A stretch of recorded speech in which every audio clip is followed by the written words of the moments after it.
Congress guarantee ಬಗ್ಗೆ ಪ್ರಧಾನಿ ಮೋದಿ ಹೇಳಿದ್ದೇನು? ಕಾಂಗ್ರೆಸ್ ಪ್ರಣಾಳಿಕೆ ಪಿತ್ರಾರ್ಜಿತ ಆಸ್ತಿ. ಪ್ರಧಾನಿ ಮೋದಿ ಎಕ್ಸ್ಕ್ಲೂಸಿವ್ ಮಾತು. ಅತಿದೊಡ್ಡ ನೆಟ್ವರ್ಕ್, ಅತಿದೊಡ್ಡ ಸಂದರ್ಶನ.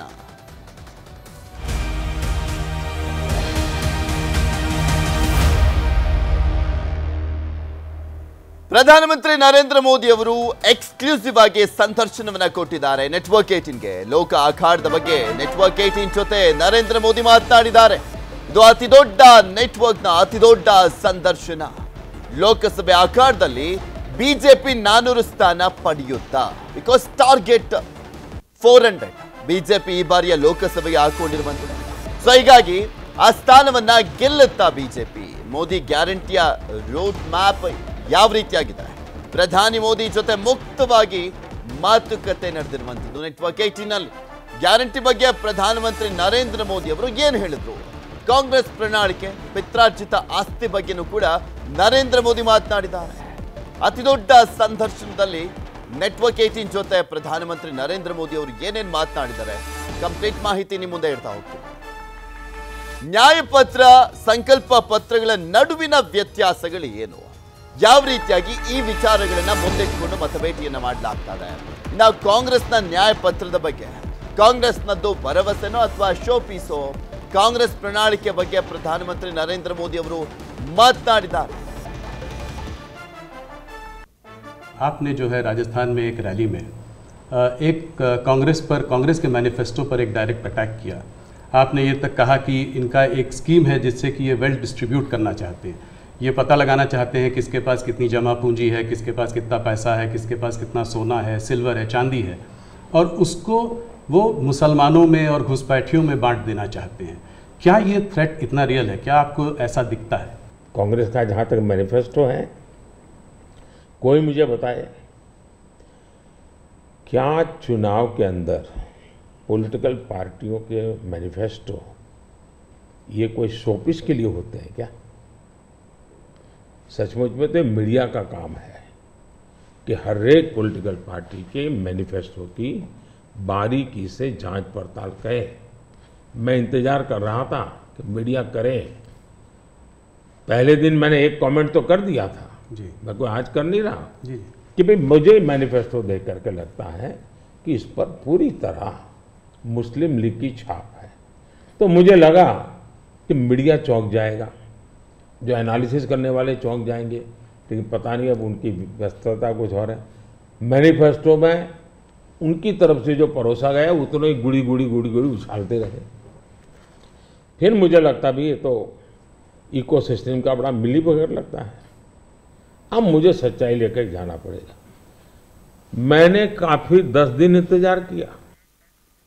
ನಾನು ಲೋಕಸಭೆ ಅಖಾಡದಲ್ಲಿ ಪಿತ್ರೋಡ ಪಾಲಿಟಿಕ್ಸ್ ಇದೆಯಲ್ಲ, ದೊಡ್ಡ ಮಟ್ಟದಲ್ಲಿ ಸದ್ದನ್ನ ಮಾಡ್ತಾ ಇರುವಂಥದ್ದು. ಪ್ರಧಾನಮಂತ್ರಿ ನರೇಂದ್ರ ಮೋದಿ ಪ್ರತಿಯೊಂದು ಸಮಾವೇಶದಲ್ಲೂ ಕೂಡ ಇದನ್ನು ಮಾತನಾಡ್ತಾ ಇದ್ದಾರೆ. ಪಿತ್ರಾರ್ಜಿತ ಆಸ್ತಿಗೆ ಕೈ ಹಾಕ್ತಾ ಕಾಂಗ್ರೆಸ್ ಅನ್ನುವಂಥ ಪ್ರಶ್ನೆನ ಕೇಳಿದಂಥ ಸಂದರ್ಭದಲ್ಲೂ ಕೂಡ ಅವರು ಮಾತನಾಡಿರುವಂಥದ್ದು. ಕಾಂಗ್ರೆಸ್ ಮಾತಿಗೆ ಪ್ರಧಾನಮಂತ್ರಿ ನರೇಂದ್ರ ಮೋದಿ ಅವರು ಏನು ಉತ್ತರ ಕೊಟ್ಟಿದ್ದಾರೆ ನೋಡೋಣ. सैम पित्रोड़ा जी ने जो है इनहेरिटेंस टैक्स की बात की, जो हम लोगों की जमा पूंजी है, जब हम अपने लोग पूरा बचाते हैं अपने फैमिली के लिए, जब हम उसको अपने आने वाली जनरेशन को देंगे तो उस पर भी टैक्स लगेगा, और ये टैक्स बहुत बड़ा टैक्स हो सकता है. तो क्या आप कहेंगे कि बीजेपी अगर आएगी तो इस टैक्स को कभी नहीं लागू करेगी? भारतीय जनता पार्टी क्या करेगी हमारे मैनिफेस्टो में साफ हमने लिख करके लाए हुए. अब उन्होंने कहीं सगुफा छोड़ दिया तो मैं भी वो झंडा लेके घूमूंगा, ये सवाल आपके मन में कैसे आ जाता है? जी, भारतीय जनता पार्टी की विचारधारा साफ है जी. हम अपनी विचारधारा के आधार पर कार्यक्रमों को लेकर के, मैनिफेस्टो को लेकर के देश के सामने जाते हैं. कृपा करके ऐसे महासभा के विचारों को हम पर मत थोपिए भाई. ಇನ್ನು ಕಾಂಗ್ರೆಸ್ ಗೆಲ್ಲಿಸಿ ಜನ ಪಶ್ಚಾತ್ತಾಪ ಪಡ್ತಾ ಇದ್ದಾರಾ? ಈ ಬಾರಿ ಗೆಲ್ಲೋದು ಮೋದಿ ಗ್ಯಾರಂಟಿನ? ಬಾಂಬ್ ಕ್ರೈಮ್ಗಳ ನೆಲೆಯಾಯ್ತಾ ಕರ್ನಾಟಕ? ಈ ಪ್ರಶ್ನೆಗಳಿಗೆ ಮಾತನಾಡ್ತಾ ಹೋಗಿದ್ದಾರೆ ಪ್ರಧಾನಮಂತ್ರಿ ನರೇಂದ್ರ ಮೋದಿ ಅವರು. ಇಲ್ಲಿ ತುಂಬಾ ಕುತೂಹಲ ಕೆಡ ಮಾಡಿಕೊಡುವಂಥದ್ದು ಅಂದ್ರೆ, ನಮ್ಮ ರಾಜ್ಯದ ಬಗ್ಗೆ ಇಂಚಿಂಚು ಮಾಹಿತಿಯನ್ನು ಕಲೆಕ್ಟ್ ಮಾಡ್ತಾ ನಮ್ಮ ಸಂಪಾದಕರ ಜೊತೆ ಮಾತನಾಡಿದ್ದಾರೆ. Congress promised 5 guarantees, and they, after coming to power, they delivered that one. They, as per their promise, they are delivering that one. BJP is more in the last election. You lost there, only 66 seats. You able to win there. BJP able to win there. Now again, Yediyurappa जी का leadership और उसका बेटा का leadership में ज़्यादा focus हो रहा है. इसका वजह से थोड़ा सा बीजेपी के अंदर भी कुछ लोग नाराज भी है. उधर आपका मन में कर्नाटक में अभी बीजेपी कितना सीट जीत सकते हैं, क्या है? नंबर 1, कर्नाटका की जनता पश्चाताप कर रही है कि हमने इतनी बड़ी गलती कर दी, इनको बिठा दिया. तो जन समर्थन हमारा कम नहीं हुआ है, जन समर्थन हमारा बढ़ा है. लेकिन इन्होंने इतने ही कम समय में सीएम कौन, अभी भी वो बात सेटल नहीं हुई है. शपथ हुआ है सीएम का, लेकिन सेटल नहीं हुआ है. अपने आप को सीएम मानने वाले लोग बहुत है उसमें. अब कानून व्यवस्था देखिए, चरमरा गई है, बम ब्लास्ट हो रहे हैं, हत्याएं हो रही हैं. आर्थिक स्थिति पूरी तरह कंगालियत की स्थिति में है. वादे तो बड़े बड़े कर दिए उन्होंने, और फिर टैग लगाए, ऐसा होगा तो ये मिलेगा, वैसा होगा तो नहीं मिलेगा. मतलब आप जनता के साथ धोखा भी कर रहे हो. जब हमने कहा कि भाई हम इन लोगों को आयुष्मान कार्ड देंगे, मतलब देंगे, फिर इफ्स एंड बट लगा करके उसमें बेईमानी नहीं करनी चाहिए.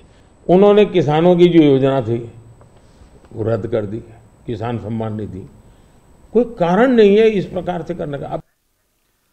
ಯಾವ ರೀತಿಯಾಗಿತ್ತು ಸಂದರ್ಶನ ಅನ್ನುವಂಥದ್ರ ಬಗ್ಗೆ ಕಂಪ್ಲೀಟ್ ಆದಂತ ಮಾಹಿತಿಯನ್ನ ನಮ್ಮ ಮುಂದೆ ಇಡ್ತಾ ಹೋಗ್ತಾರೆ ನಮ್ಮ ನ್ಯೂಸ್ 18 ಕನ್ನಡದ ಎಡಿಟರ್ ಆಗಿರುವಂತ ಹರಿಪ್ರಸಾದ್ ಅವರೇ ಸ್ವತಃ ನಮ್ಮ ಜೊತೆ ನೇರ ಸಂಪರ್ಕದಲ್ಲಿ ಜಾಯಿನ್ ಆಗ್ತಾ ಇದ್ದಾರೆ. ಹರಿಪ್ರಸಾದ್, ನೋಡ್ತಾ ಇದ್ವಿ ಸಾಕಷ್ಟು ವಿಚಾರಗಳ ಬಗ್ಗೆ ಪ್ರಸ್ತಾಪ ಆಗಿರುವಂಥದ್ದು. ದೇಶದ ಅತಿದೊಡ್ಡ ನೆಟ್ವರ್ಕ್ನಲ್ಲಿ ಅತಿದೊಡ್ಡ ಸಂದರ್ಶನವನ್ನ ಮಾಡಿರುವಂಥದ್ದು. ಸಾಕಷ್ಟು ವಿಚಾರಗಳು ರಾಷ್ಟ್ರದ ಬಗ್ಗೆ ಮಾತನಾಡಿದರೆ ನನಗೆ ಕುತೂಹಲ ಕೆಡೆ ಮಾಡಿಕೊಟ್ಟಿದ್ದು ಅಂದ್ರೆ ಕರ್ನಾಟಕದ ಇಂಚಿಂಚು ಮೂಮೆಂಟ್ಸ್ ಅನ್ನ ಕೂಡ ಅಬ್ಸರ್ವ್ ಮಾಡಿದ್ದಾರೆ. ಡೆವಲಪ್ಮೆಂಟ್ಗಳ ಬಗ್ಗೆನೂ ಕೂಡ ಮಾತನಾಡಿರುವಂಥದ್ದು, ಎಲ್ಲ ರಾಜಕಾರಣದ ಬಗ್ಗೆನೂ ಕೂಡ ಮಾತನಾಡಿದ್ದಾರೆ. ಕಾಂಗ್ರೆಸ್ ಅನ್ನ ಈ ಸಂದರ್ಭದಲ್ಲೂ ಕೂಡ ಅವರು ವಾಗ್ದಾಳಿ ಮಾಡಿರುವಂಥದ್ದು. ಈ ಸಂದರ್ಶನದ ಹೈಲೈಟ್ಸ್ ಅಂತ ನೋಡ್ತಾ ಹೋಗೋದಾದ್ರೆ ಅಂತ ಇಲ್ಲಿ ಬಹಳ ಮುಖ್ಯವಾಗಿ ಪ್ರಧಾನಮಂತ್ರಿ ನರೇಂದ್ರ ಮೋದಿ ಅವರು ಯಾವುದೇ ಒಂದು ರಾಜ್ಯ, ಅದು ಕರ್ನಾಟಕ ಅಂತ ಹೇಳಿ ಮಾತ್ರ ಅಲ್ಲದೆ ಕರ್ನಾಟಕ ಇರ್ಬೋದು. ಈಗ ನಾವಲ್ಲಿ ಸಂದರ್ಶನ ಮಾಡಿದ ಸಮಯದಲ್ಲಿ ಕರ್ನಾಟಕ, ಮಹಾರಾಷ್ಟ್ರದ ಇಬ್ಬರೂ ಕೂಡ ನಾವಿಲ್ಲಿ ಪ್ರಶ್ನೆಗಳನ್ನು ಕೇಳಿದ್ವಿ. ಹಾಗೆಯೇ ನಮ್ಮ ನೆಟ್ವರ್ಕ್ನ ಗ್ರೂಪ್ ಎಡಿಟರ್ ಇನ್ ಚೀಫ್ ಆಗಿರುವಂಥ ರಾಹುಲ್ ಜೋಶಿ ಅವರು ಇಡೀ ದೇಶದ ಬೇರೆ ಬೇರೆ ರಾಜ್ಯಗಳ ಪರ್ಟಿಕ್ಯುಲರ್ ಪ್ರಶ್ನೆಗಳನ್ನು ಕೇಳಿದಾಗಲೂ ಕೂಡ ಪ್ರತಿ ರಾಜ್ಯದ ಸಣ್ಣ ವಿಚಾರಗಳನ್ನು ಕೂಡ ಅಲ್ಲಿ ಪಾಯಿಂಟ್ ಔಟ್ ಮಾಡಿ ಪ್ರಧಾನಮಂತ್ರಿ ಮೋದಿಯವರು ಪ್ರಸ್ತಾಪ ಮಾಡ್ತಾ ಹೋಗಿರುವಂಥ ಗಮನಿಸ್ತಾ ಹೋದಾಗ, ಅಂದರೆ ಒಬ್ಬ ರಾಜಕಾರಣಿ ಪ್ರಧಾನಮಂತ್ರಿ ಆಗಿದ್ದುಕೊಂಡು ದೇಶದ ಪ್ರತಿ ರಾಜ್ಯದ ಪ್ರತಿ ಬೆಳವಣಿಗೆಯ ಬಗ್ಗೆಯೂ ಕೂಡ ಮಾಹಿತಿಯನ್ನು ಹೊಂದಿರ್ತಾರೆ ಅನ್ನೋದು ಸ್ಪಷ್ಟ ಇದೆ. ನೇಹಾ ಹಿರೇಮಠ್ ಪ್ರಕರಣದಿಂದ ಹಿಡಿದು ಬೆಂಗಳೂರಿನಲ್ಲಿ ಆಗಿರುವಂತಹ ಬಾಂಬ್ ಬ್ಲಾಸ್ಟ್ನ ವಿಚಾರದಿಂದ ಸೇರಿಸ್ಕೊಂಡು DCM ಅವರ ಸ್ಪೀಚ್ನಲ್ಲಿ ಏನು ಕಂಟೆಂಟ್ ಇರುತ್ತೆ ಅನ್ನೋದ್ರವರೆಗೂ ಕೂಡ ಅವರು ಮಾತನಾಡ್ತಾ ಹೋಗಿದ್ದಾರೆ. ಅಂದರೆ DCM DK ಶಿವಕುಮಾರ್ ಅವರು ವಿಶೇಷವಾಗಿ ಮೊದಲ ಹಂತದಲ್ಲಿ ಚುನಾವಣೆ ನಡೆದಾಗ, ಅಂದರೆ ಮೊದಲ ಹಂತದ ಮತದಾನಕ್ಕೂ ಮುಂಚಿತವಾಗಿ ನಡೆದಂತಹ ಪ್ರಚಾರ ಸಭೆಗಳಲ್ಲಿ ಮಂಡ್ಯದಲ್ಲಿರ್ಬೋದು, ಬೆಂಗಳೂರು ಗ್ರಾಮಾಂತರದಲ್ಲಿ ಅವರೇನು ಭಾಷಣ ಮಾಡುವಾಗ ನನ್ನನ್ನು ಮುಖ್ಯಮಂತ್ರಿ ಮಾಡಿ, ನಾನು ಮತ್ತೆ ಮುಖ್ಯಮಂತ್ರಿ ಆಗ್ತೇನೆ, ನಾನು ನಿಮಗೊಂದು ಆಶ್ವಾಸನೆ ಕೊಟ್ಟಿದ್ದೆ ಅನ್ನೋಂಥ ಮಾತನ್ನು ಹೇಳ್ತಾ ಇದ್ರಲ್ಲ, ಆ ವಿಚಾರವನ್ನು ಕೂಡ ಪ್ರಧಾನಮಂತ್ರಿ ಮೋದಿಯವರು ಪ್ರಸ್ತಾಪ ಮಾಡಿಕೊಂಡು ಯಾವ ಸ್ವರೂಪದಲ್ಲಿ ಕಾಂಗ್ರೆಸ್ನಲ್ಲಿ ಒಂದು ಫೈಟಿಂಗ್ ನಡೀತಾ ಇದೆ, ಒಂದು ಸೀಟ್ಗಾಗಿ ತಿಕ್ಕಾಟ ನಡೀತಾ ಇದೆ ಅನ್ನುವಂಥದ್ದನ್ನ ಬಹಳ ಅಚ್ಚುಕಟ್ಟಾಗಿ ರಾಜಕೀಯವಾಗಿ ಅದನ್ನು ಹೇಗೆ ತಾವು ತೆಗೆದುಕೊಳ್ಳಬಹುದು ಅನ್ನುವಂತಹ ನಿಟ್ಟಿನಲ್ಲಿ ಅದನ್ನು ವಿಶ್ಲೇಷಿಸುವಂಥ, ಅದನ್ನು ಪಾಯಿಂಟ್ಔಟ್ ಮಾಡುವಂತಹ ಕೆಲಸವನ್ನು ಪ್ರಧಾನಮಂತ್ರಿ ಮೋದಿಯವರು ಮಾಡಿರುವಂಥದ್ದು ಸ್ಪಷ್ಟ ಆಯಿತು. ಹಾಗೆಯೇ ಆಡಳಿತದ ವಿಚಾರಕ್ಕೆ ಬಂದಾಗಲೂ ಕೂಡ ಅವ್ರಿಗೆ ಒಂದು ಪ್ರಶ್ನೆನ ಕೇಳಿದಾಗ, ಕರ್ನಾಟಕದಲ್ಲಿ ನೋಡಿ ಬರಗಾಲ ಇದೆ, ಸುಪ್ರೀಂ ಕೋರ್ಟ್ನ ಮೂಲಕವಾಗಿ ಇವತ್ತು ಕೇಂದ್ರ ಸರ್ಕಾರದಿಂದ ಹಣವನ್ನು ಪಡ್ಕೊಳ್ಬೇಕಂತ ಸ್ಥಿತಿಗೆ ಕರ್ನಾಟಕ ಬಂದಿದೆ, ಯಾಕೆ ಕರ್ನಾಟಕಕ್ಕೆ ಕರ್ನಾಟಕದ ಹಕ್ಕಿನ ಹಣ ಸಿಗಲಿಲ್ಲ ಅನ್ನುವಂತಹ ಪ್ರಶ್ನೆಯನ್ನು ಕೇಳಿದಾಗಲೂ ಕೂಡ ಕರ್ನಾಟಕಕ್ಕೆ ಸಿಗಬಹುದಾಗಿರುವಂತಹ, ಕೊಡಬಹುದಾಗಿರುವಂತಹ ಎಲ್ಲ ಸಹಾಯವನ್ನು ಮಾಡೋದಕ್ಕೆ ನಮ್ಮ ಸರ್ಕಾರ ಸಿದ್ಧವಾಗಿದೆ. ಮತ್ತು ನಾವು ಆಲ್ರೆಡಿ SDRFನ ಫಂಡಲ್ಲಿ ಕೊಡುವಂತಹ ಹಣ ಏನು ಅಲೋಕೇಟ್ ಆಗಿತ್ತು, NDRFಗೆ ಸಂಬಂಧಪಟ್ಟಂತೆ ತಾಂತ್ರಿಕವಾಗಿ ಯಾವ್ಯಾವ ಸ್ಟೆಪ್ಗಳನ್ನು ಫಾಲೋ ಮಾಡಬೇಕಾಗಿತ್ತು ಅವೆಲ್ಲವೂ ಕೂಡ ಪ್ರಕ್ರಿಯೆಗಳು ಚಾಲ್ತಿಯಲ್ಲಿವೆ ಅನ್ನೋಂಥ ಹೇಳ್ತಾನೆ ಇನ್ನೊಂದು ಅಂಶವನ್ನು ಕೂಡ ತಿಳಿಸಿದ್ರು. ನಾನು ಮೊದಲ ಅವಧಿಯಲ್ಲಿ ಪ್ರೈಮ್ ಮಿನಿಸ್ಟರ್ ಆಗಿದ್ದ ಸಂದರ್ಭದಲ್ಲಿ ಮತ್ತು ಕರ್ನಾಟಕದ ಹಿಂದೆ ಏನು ಸಿದ್ದರಾಮಯ್ಯನವರ ಸರ್ಕಾರ ಇತ್ತು 13ರಿಂದ 18ರವರೆಗಿತ್ತು, ಆ ಅವಧಿಯಲ್ಲೂ ಕೂಡ ಕರ್ನಾಟಕದಲ್ಲಿ ಬರಗಾಲ ಇತ್ತು. ಅಂತಹ ಸಂದರ್ಭದಲ್ಲಿ ನಾನೇ ಖುದ್ದಾಗಿ ಮುಖ್ಯಮಂತ್ರಿಯವರನ್ನ ಕರೆಸಿ ಅವರಿಂದ ವಿವರವನ್ನು ಪಡ್ಕೊಂಡು ಏನು ಮಾಡಬಹುದು, ಯಾವ ಸ್ವರೂಪದಲ್ಲಿ ಇದನ್ನು ಸಾಲ್ವ್ ಮಾಡಬಹುದು, ಬರಗಾಲದ ಪರಿಸ್ಥಿತಿಯನ್ನು ನಿಭಾಯಿಸೋದಕ್ಕಿರುವಂತಹ ಅವಕಾಶಗಳು ಏನು. ಯಾಕಂದರೆ ಗುಜರಾತ್ ಅತಿ ಹೆಚ್ಚು ಬರಪೀಡಿತವಾಗಿರುವಂತಹ ರಾಜ್ಯಗಳಲ್ಲಿ ಗುಜರಾತ್ ಕೂಡ ಒಂದು. ಅಲ್ಲಿ ನಮಗೆ ಬರ ಅನ್ನುವಂಥದ್ದು ಭಾಳ ಕಾಮನ್ ಆಗಿರುತ್ತೆ. 10 ವರ್ಷದಲ್ಲಿ 8 ವರ್ಷ ನಮಗೆ ಇಂತಹ ಪರಿಸ್ಥಿತಿಯನ್ನು ನಾವು ಎದುರಿಸ್ತಾ ಇರ್ತೀವಿ. ಆದರೆ ಸರ್ಕಾರವನ್ನು ನಡೆಸುವಂಥ ಸಮಯದಲ್ಲಿ ಏನು ಕೆರೆಗಳನ್ನು ತುಂಬಿಸುವಂತಿರ್ಬೋದು, ಕೊಳಗಳನ್ನು ತುಂಬಿಸುವಂತಿರ್ಬೋದು, ನೀರಾವರಿಗೆ ಒತ್ತು ಕೊಡುವಂತಿರ್ಬೋದು, ಇದರ ಮೂಲಕವಾಗಿ ಬರವನ್ನು ನಿರ್ವಹಿಸೋದಕ್ಕೆ ಸಾಧ್ಯ ಆಗುತ್ತೆ. ಇಂತಹ ಕೆಲಸವನ್ನು ಕರ್ನಾಟಕದಲ್ಲಿ ಮಾಡೋದಕ್ಕೆ ಅವಕಾಶ ಇದ್ದಾಗಿಯೂ ಕೂಡ ಮಾಡ್ತಾ ಹೋಗಲಿಲ್ಲ ಅನ್ನುವಂಥದ್ದನ್ನು ಪಾಯಿಂಟ್ ಔಟ್ ಮಾಡಿ, ಅಂದರೆ ಸಾಮಾನ್ಯ ಜನರಿಗೆ ಏನು ವಿಚಾರಗಳನ್ನು ಮುಟ್ಟಿಸಬೇಕಿದೆಯೋ ಅವುಗಳನ್ನು ಅತ್ಯಂತ ಸ್ಪಷ್ಟವಾಗಿ ಬಹಳ ವಿವರವಾಗಿ ಹೇಳುವಂತಹ ಕೆಲಸವನ್ನು ಪ್ರಧಾನಮಂತ್ರಿ ಮೋದಿಯವರು ಮಾಡಿದರು. ಮತ್ತು ವಿಶೇಷವಾಗಿ ನೇಹಾ ಹಿರೇಮಠ್ ಪ್ರಕರಣಕ್ಕೆ ಸಂಬಂಧಪಟ್ಟಂತೆ, ಈ ಒಂದು ಕೊಲೆ ಪ್ರಕರಣಕ್ಕೆ ಸಂಬಂಧಪಟ್ಟಂತೆ ಕೂಡ ಇದನ್ನು ರಾಜಕೀಯವಾಗಿ ನಾವು ಬಳಕೆ ಮಾಡ್ಕೊಳ್ತಿಲ್ಲ, ಆದರೆ ಒಂದು ಮಾನವೀಯತೆಯ ಮೂಲಕವಾಗಿ ನಾವು ಇದನ್ನು ನೋಡ್ತಾ ಇದ್ದೀವಿ ಅನ್ನೋದ್ರ ಮೂಲಕವಾಗಿ ಯಾರು ರಾಜಕೀಯದ ಟೀಕೆಯನ್ನು ಬಿಜೆಪಿ ವಿರುದ್ಧ ಮಾಡ್ತಾ ಇದ್ದಾರೆ, ಆದರೆ ಇದನ್ನು ಬಿಜೆಪಿ ರಾಜಕೀಯಕ್ಕೆ ಬಳಕೆ ಮಾಡ್ಕೊಳ್ತಿದೆ ಅನ್ನುವಂತಹ ಟೀಕೆಯನ್ನು ಏನು ಮಾಡ್ತಾ ಇದ್ದಾರಲ್ಲ ಅದಕ್ಕೆ ಉತ್ತರ ಕೊಡುವಂಥದ್ರ ಮೂಲಕವಾಗಿಯೇ ತಮ್ಮ ಸಂಸ್ಕೃತಿ ಎಂಥದ್ದು ಅನ್ನೋದನ್ನು, ಅಂದರೆ ಕರ್ನಾಟಕದ ಉತ್ತರ ಭಾಗದಲ್ಲಿ ನಡೀತಾ ಇರುವಂಥ ಈ 14 ಕ್ಷೇತ್ರಗಳ ಚುನಾವಣೆಯ ದೃಷ್ಟಿಯಲ್ಲೂ ಕೂಡ ಮೋದಿಯವರ ವಿವರಣೆ ಬಹಳ ಜನರಿಗೆ ಮನಮುಟ್ಟುವಂತಹ ರೀತಿಯಾದಂತಹ ಉತ್ತರವನ್ನು ಪ್ರಧಾನಮಂತ್ರಿಯವರು ಕೊಟ್ಟಿರುವಂಥದ್ದು ಕೂಡ ಗಮನಾರ್ಹವಾಗಿತ್ತು. ಪೃಥ್ವಿ, ಓಕೆ, ಧನ್ಯವಾದ ಹರಿಪ್ರಸಾದ್ ನಿಮ್ಮೆಲ್ಲ ಮಾಹಿತಿಗಾಗಿ. ಯಾವ ರೀತಿಯಾಗಿ ಸಂದರ್ಶನ ಇತ್ತು ಅನ್ನುವಂಥದ್ರ ಬಗ್ಗೆ ಒಂದು ಹೈಲೈಟ್ಸ್ ಅನ್ನ ಹೇಳ್ತಾ ಇದ್ರು ನಮ್ಮ ಸಂಪಾದಕರು. ಇನ್ನ ಮೋದಿಯ ಸಂಪೂರ್ಣ ಇಂಟರ್ವ್ಯೂ ಇಂದು ರಾತ್ರಿ 9ಕ್ಕೆ ಪ್ರಸಾರ ಆಗುತ್ತೆ, ತಪ್ಪದೆ ನೋಡಿ. नेहा हिरेमठ मर्डर केस बड़ा चर्चा आता है. Neha killed inside the campus by Fayaz. Even JP Nadda ji rushed to her house. आप क्या सोच रहे हैं, ये अभी ये फोकस शिफ्ट हो रहा है क्या? कर्नाटक का चुनाव का फोकस ऐसे इश्यूज को शिफ्ट हो रहा है? क्या हो गई तो हमारा क्या, ये हमारे संस्कार में है. ಕನ್ನಡಿಗರ ಮೆಚ್ಚಿನ ನಿಮ್ಮ ನ್ಯೂಸ್ 18 ಕನ್ನಡ ಈಗ ವಾಟ್ಸ್ಆಪ್ನಲ್ಲಿಯೂ ಲಭ್ಯ.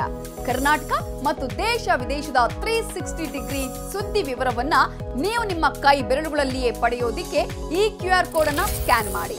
ನಮ್ಮ ಚಾನೆಲ್ ಅನ್ನ ಫಾಲೋ ಮಾಡಿ, ನೋಟಿಫಿಕೇಶನ್ ಆನ್ ಮಾಡಿ.